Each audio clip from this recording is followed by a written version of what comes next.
What's up guys, so today I'm going to go over 3 of my favorite exercises on the BOSU. You want to make sure that you're using this particular tool for your balancing, and balance is going to be useful for working on bodying players off the ball, working on your body control when you're going into pressure tight. It also helps you with your weak foot shooting, passing. It's going to help you a lot in your game. You want to use this balancing tool. Make sure it's a BOSU ball or any sort of unstable surface. If you don't have a BOSU ball, you can work on just a flat surface. Either way, you want to challenge yourself in improving your balance on single-legged exercises. Exercise number 1, want to work on a single balance off that BOSU, holding it as long as you can, 15 seconds or so. If you're not finding any success in the beginning, you want to just keep pushing until you improve. Overall, one of them is going to be better than the other.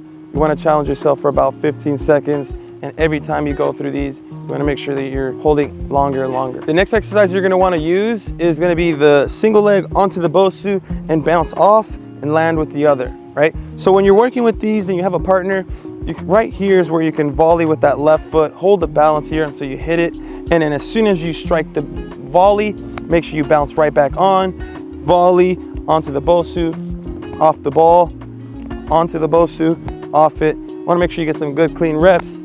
Here, work without the ball first. Anytime you're working with the BOSU, you want to get a feel for the BOSU first, or if it's an unstable surface, work with an unstable surface first. Then you can start to incorporate the ball when you find a bit more success. And for the third exercise, much like the last one we just did, this time you want to place the volley when you're on the ball, land back onto the surface, onto the volley, back onto the surface, back on here, volley here. If not, if you're just working with out a ball, make sure you're just landing onto it, holding it for a bit longer, off it,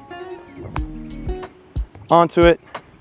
So the difference with this one and the number 2 is that you're holding onto this one just a bit longer rather than just a quick tap and then holding here, okay? You wanna make sure you're working on the 2 different types and then add it with a single-legged balance, which is gonna help you with your balance overall.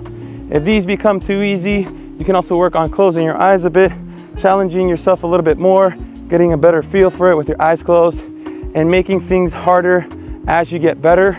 It takes a lot of practice to work on your balance, but if you do so, you'll have a much better weak foot, you'll be a much better defender and bodying off players, you'll have more confidence in doing that, and your acceleration and deceleration will be a lot more composed. Your pressure to the opposing team will be a lot stronger and a lot more relaxed. So make sure you work on these 3 particular drills. Start without the ball, incorporate the ball once you feel comfortable. I'll see you guys on the next one.